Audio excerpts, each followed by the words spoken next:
dossier Comiba 4, est-ce qu'il y a eu des fraudes? Il y a eu des détournements parce qu'on a suivi qu'il y aurait 42 000 camions qui seraient déplacés sans pour autant s'acquitter de leur devoir fiscal.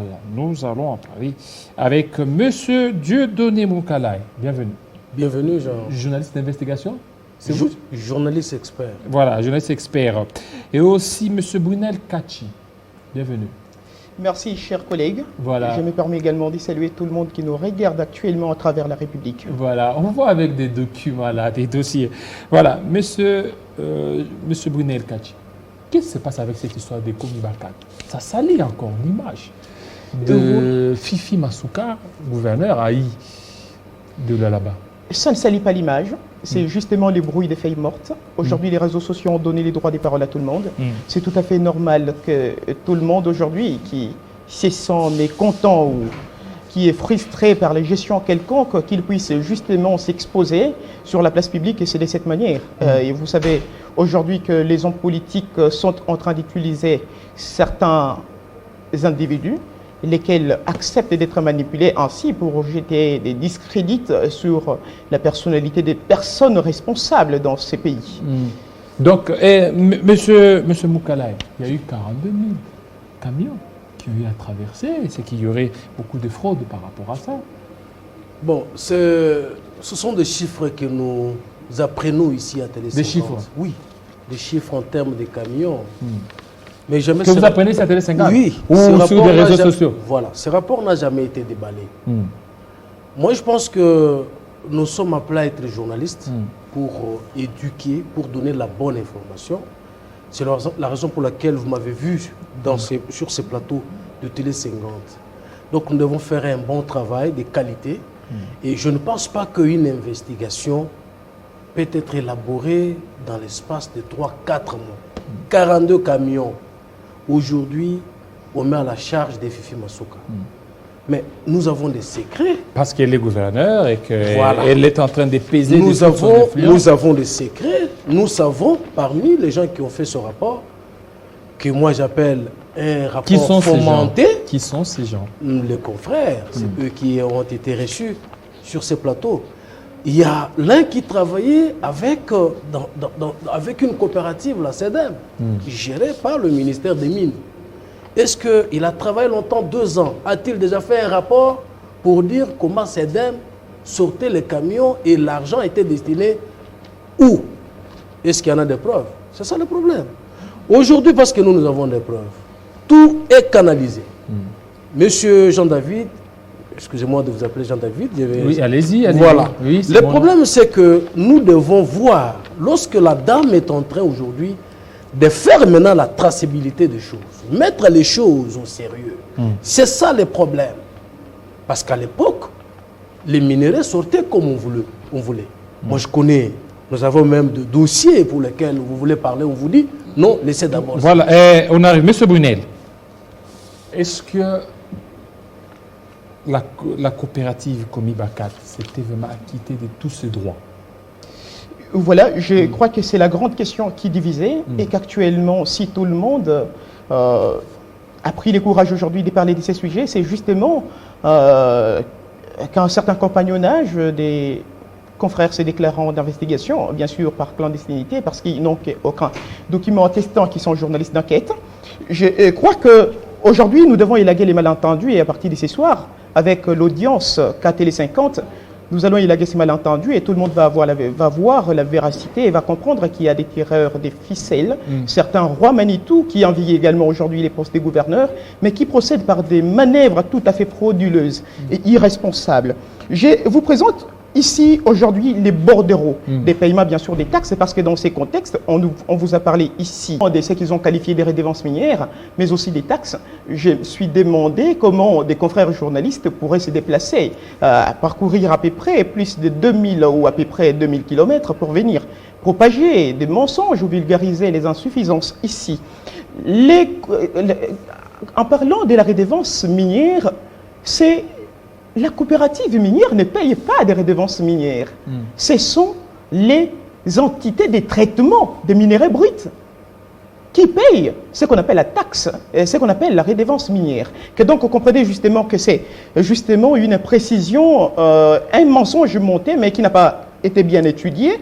Excepté cela, il y a, dans ce contexte, il y a 2 taxes qui sont prévues par l'arrêté. Il y a la taxe dite d'intercite, il y a la taxe également dite des transferts. Quand l'on parle de la taxe d'intercite, c'est-à-dire les déplacements des camions porteurs des minerais, dans la province du Lualaba, dans un site déterminé vers un autre site dans la même province.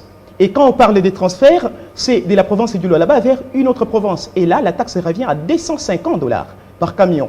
Et l'intercite, c'est 100. C'est comme ça que je vais vous présenter ici. Ça, c'est les bordereaux de la Tambi. Il y a également Afrilet Bank.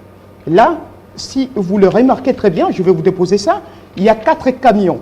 Vous pouvez jeter un coup d'œil. Effectivement. Vous allez constater que là-bas, il est versé dans les comptes de la province $900, justement les premiers papiers. Et le deuxième papier, il est déposé $50 dans les comptes de la division des mines.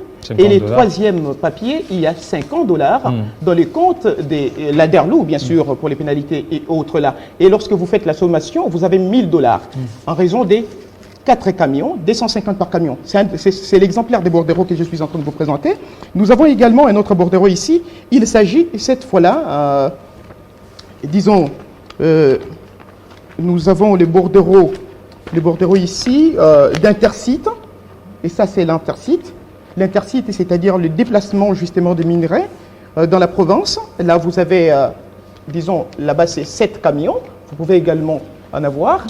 7 camions là-bas, vous allez constater que sur les premiers papiers, il y a $630 déposés dans les comptes, versés dans les comptes de la province. Le deuxième papier, il y a $35 déposés dans les comptes de la division de mines. Et les troisièmes, 35 mêmement, dans les comptes de la Derlou. Lorsque vous faites la sommation, vous avez combien? Vous avez 700, 630 plus $70. Et ça pour 7 camions. C'est ça l'intercite. 7 camions. Et ce n'est qu'un échantillon. Donc il n'y a pas 42 camions. Non, non, ce n'est qu'un échantillon parce que la documentation est vaste. Monsieur Moukalaï, à qui appartient Komibakat? Voilà, c'est la grande question c'est ce qui déchire même nos confrères qui sont venus juste pour investiguer. La Komibakat, c'est une coopérative qui a été créée en 2008. Imaginez-vous, en 2008, à cette époque, Fifi Masuka est encore député national ici à Kinshasa. Et la coopérative a évolué en 2021. C'est au moment où on a remis le statut de cette coopérative au ministère des Mines. Vous imaginez? Et comme la dame était déjà vice-gouverneur des provinces, elle ne pouvait pas gérer la coopérative. Il y a eu une assemblée générale et on a mis d'autres têtes qui devaient gérer la Komibakat. Madame la gouverneure a eu à travailler à la Komibakat. Elle a eu à travailler avant qu'elle ne soit vice-gouverneure. Et en 2008, elle a trouvé la Komibakat. Elle-même, elle est même l'initiatrice de cette coopérative, puisque à cette époque, il y a même Cominel. Actuellement, c'est une coopérative qui est gérée par les fils au ministre des Mines, Jean-Marie Chizaïnga. Il y a Komiko qui est géré par le gouverneur Mouyège. Donc, c'est comme ça, en tant que Lolabé, chacun peut créer une coopérative. Alors, assumant les grandes responsabilités, une charge de la province, et il ne pouvait pas faire les deux. C'est ainsi qu'on a fait une assemblée pour qu'elle soit désactivée. Et il y a déjà d'autres personnes qui dirigent la Komibakat. Mais le problème, c'est quoi? C'est au niveau de la production, confrère. On a senti que Komibakat, quand il est arrivé, c'était juste pour la production. Toutes les taxes, comme il vous l'a dit, c'est payé. Aujourd'hui, si on parle du bilan fictif de la province, c'est avec la Komibakat. Et c'est ça le problème, c'est ce qui a déchiré. Alors, mais pourquoi on lit ça à Fifi Masuka? C'est que Fifi Masuka a encore une incidence ou une décision sur la Komibakat? Bon, c'est ce qui se rencontre. Moi, ce que je vous dis, Fifi Masuka n'a pas une gestion sur la Komibakat. Je vous dis qu'elle est déjà élaguée de cette structure-là. Actuellement, c'est quoi? Avec la nouvelle technicité, parce qu'il fallait maintenant chercher comment bloquer les fuites, la fraude. C'est ça le problème. Quand on essaie maintenant de vincer, de coincer, c'est pourquoi maintenant tout revient à sa charge. Moi, je voulais demander à certains journalistes, nos confrères qui sont venus faire l'investigation, Cominel a travaillé, Comico a travaillé. Est-ce qu'en termes chiffrés, on peut nous dire combien on a versé dans les trésors publics? Parce que Brunel vous a présenté les documents. Je vous dis, actuellement, tout ce que vous voyez ici, c'est juste un acharnement. Parce que actuellement, tout est planifié. Même le problème de pompes à bascule. Le pont bascule n'a pas existé avec Fifi Masuka. Ça existe avec qui, le pont bascule a existé avec le gouvernement Mouyège. Le pont bascule... Et tout ça, vous dites ça parce que Mouyège n'est pas là, vous voulez... Non, ce n'est pas... Même les pros savent que ça existe. Le problème, c'est qu'avec le pont bascule, il y a un problème de tonnage. Si on dit aujourd'hui 45 tonnes, c'est 45 tonnes. Quand vous allez au-delà des 85 déjà, les surplus, il y a ce qu'on appelle, il y a ce qu'on appelle, on doit juste négocier pour que vous puissiez payer les surplus. Bon, autant d'années qu'on a créé ces ponts, on a constaté que l'argent est allé dans les poches des gens. Imaginez-vous, quelqu'un peut vous dire, aujourd'hui on a fait monter autant de camions, 40 tonnes, 40 tonnes, 40 tonnes. Mais il y a des surplus. Or, avec les surplus, il faut maintenant que l'argent puisse aller dans le trésor public. C'est pourquoi vous apprenez qu'il y a eu trop de dons, c'était cet argent. Il y a eu beaucoup de gens qui ont élevé des étages grâce à cet argent. Même lorsque j'ai suivi la déclaration de nos confrères qui disent qu'à l'époque, on libérait facilement l'argent, c'est quel argent qu'on libérait par rapport à quelle structure? C'est ça le problème. Donc, ce qui montre qu'il y a mes gestes. Avec la dame Fifi, avec tout ce que nous connaissons aujourd'hui, il y a les entreprises qui travaillent, bien qu'on dit qu'elle a voulu, elle est en train de faire passer, mais les travaux là fonctionnent avec quel argent? C'est l'argent des mines. Combien de routes aujourd'hui sont en train d'être perfectionnées? Kasoulo, c'est une contrée qui est oubliée. Voilà, mais aujourd'hui, il y a des travaux qui s'exécutent. Monsieur Brunel, mais il y a des documents qui ont circulé montrant que jusque-là, Madame Fifi Masuka a une gestion sur la Comibacat. Voilà pourquoi c'est grâce ou c'est à cause d'elle qu'il y a beaucoup plus de fraude par rapport à cette situation-là. Voilà, les documents que je viens vous donner là-bas, ce sont des documents attestant que Comibacat est dans la régularité. L'acharnement aujourd'hui est dû justement par le fait que Comibacat est venu aujourd'hui contribuer fortement au trésor public parce que avec le paiement des taxes, Comibacat a payé aujourd'hui, nous sommes à la dimension d'à peu près 10 millions de dollars américains. Et avec ceci, vous comprendrez justement que c'est une volonté politique qui a été manifeste. Ce n'est pas seulement Fifi Masuka Saini qui fâche, mais c'est son adhésion à l'Union sacrée. Pour répondre à votre question, vraiment, la province du Lualaba était cette province dans laquelle on pouvait tout faire pour illégitimer plutôt Félix-Antoine Tshisekedi Tshilombo. Et c'est ça la guerre. Aujourd'hui, bien sûr, les collègues venus ici, ils savent sûrement pourquoi ils sont venus là, pour vulgariser leurs insuffisances sur la place publique. Et là, j'ai les rapports. Ça, c'est les comptes rendus de l'Assemblée générale. Je crois que vous pouvez jeter un coup d'œil et vous allez vous rendre compte que les comités, parce que l'article 33 des statuts de cette coopérative, on ne peut pas outrepasser au-delà de 2 ans. C'est comme ça que les statuts qui ont été déposés, les confrères vous a dit ici, et justement pour apporter un petit correctif, c'était en 2018 que les statuts ont été déposés auprès du ministère national des Mines. Et pendant tout ce temps, Comibacat n'a pas fonctionné. Comibacat a commencé à travailler au mois de mai. 2021. Au mois de mai ici. 2021. Oui. Voilà. Imaginez-vous maintenant. Et comment ça a commencé à travailler en 2021? Et c'est qui était beaucoup plus à la tête? Voilà, merci beaucoup. Pendant tout ce temps-là, Comibacat ne travaillait pas, bien qu'ayant déjà l'autorisation de fonctionner.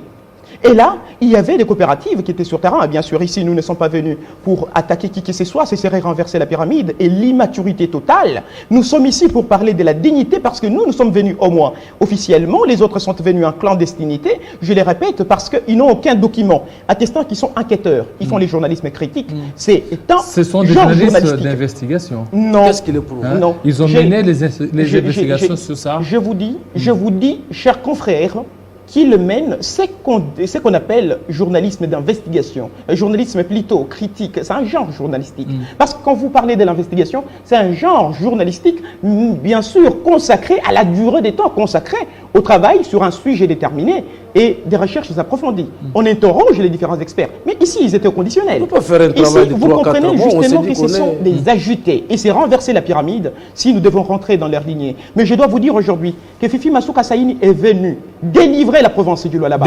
Pourquoi je suis en train de le dire? Parce que, avec les gouverneurs Richard Mouyège Manguesmans, pour qui j'ai beaucoup de respect, il refusait presque tous les contrôles. Il bloquait même les contrôles parlementaires, voire même au sein du bâtiment administratif du gouvernorat des provinces. 6 mois après qu'il soit installé comme commissaire spécial, il a chassé les services de renseignement.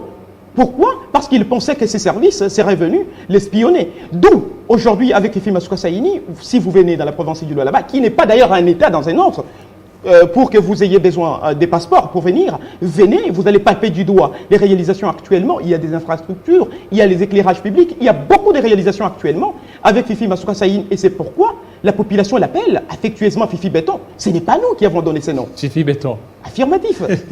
Voilà, monsieur Dieudonné Moukalaï, qu'est-ce que vous allez dire qu'on ne vous a pas posé ici comme question?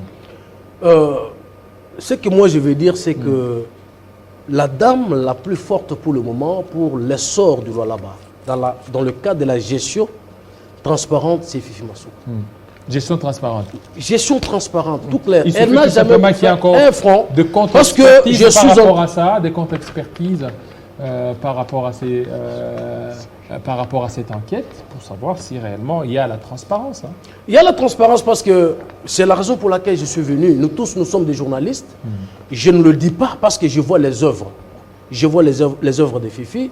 Nulle part, moi, je vois Fifi en train de construire une bâtisse privée. Mais tout est centré sur les infrastructures. Je vous dis qu'il y a beaucoup de projets. Et si vous allez aujourd'hui au Lualaba, l'éclairage public, avec le projet Invest, on disait qu'on a bouffé l'argent, il y a eu ceci. Bon, il y a beaucoup de choses, confrère. Mais je vous dis que la ville de Koulouzi est en train d'être uniformisée et ça sera une très grande ville. Oui, mais il y a même d'autres journalistes qui accusent, il y a d'autres qui sont licenciés parce qu'ils ont voulu tout simplement parler des Komibakat ou autre chose. Semble-t-il que la gouverneure a pesé de tout son poids pour licencier certains journalistes. Bon, en fait, ce n'est pas ça la logique des choses. Il faut comprendre le contexte dans lequel cette question doit être soulevée. Un licenciement n'est pas la révocation, c'est normal. On peut licencier, c'est tout comme on peut me licencier. Je ne vois pas pourquoi je dois en faire un problème quand je sais que c'est juste une punition. Et que voilà, M. Brunel, votre dernier mot. Les journalismes, c'est les caractères. Si celui-ci a été sanctionné, nous venons de l'apprendre ici, c'est que c'est une question de moralité. Un responsable d'une chaîne ne peut pas accepter que celui qui dirige sa chaîne puisse partir exposer sa nudité professionnelle sur la place publique. Ça discrédite même la personnalité, bien sûr, de l'institution médiatique. Mais ici, pour conclure justement, concernant la question de l'éclairage public qui est évoquée presque partout là, j'ai le contrat ici qui a été signé au mois d'octobre 2020. Là, c'est M. Mouyej qui était en train de gérer. Et ces contrats dispose ici, dans ces contrats, vous allez vous rendre compte que l'éclairage public a été mis au centre des négociations, se plisse des 12 000 $ par poteau. Mais qu'actuellement, avec Fifi Masuka Saini, c'est 5 000 $. Et d'ailleurs, par justement, disons, entretien avec l'entreprise en question. D'où tout le monde qui veut ici avoir des détails sur lampadaires photovoltaïques, nouvelles technologies, ils peuvent partir poser des questions à l'entreprise Congo Énergie, Invest Congo, Kembo Trading et Barcelona également. Et donc là, ils vont avoir tous les renseignements et ils vont se rendre compte que ce sont juste la vulgarisation des insuffisances, mais aussi de ce que moi je suis en train d'appeler les brouilles des feuilles mortes. Ce n'est pas comme ça qu'on fait chercher de l'argent. On ne peut pas se responsabiliser aujourd'hui à engager toute la province dans une médiocrité sévère. Et donc c'est condamnable. Merci beaucoup. Monsieur Brunel Kachi et aussi Monsieur Dieudonné Moukalaï de votre passage pour essayer un peu de décrypter ce dossier qui a fait couler encre et salive sur la Komibakat. Ça n'est fini, fidèles téléspectateurs. Tout à l'heure, la grande édition des Grâces à Lambo y sera 20h au Lualaba, 19h ici à Kinshasa. Portez-vous très bien. À très bientôt.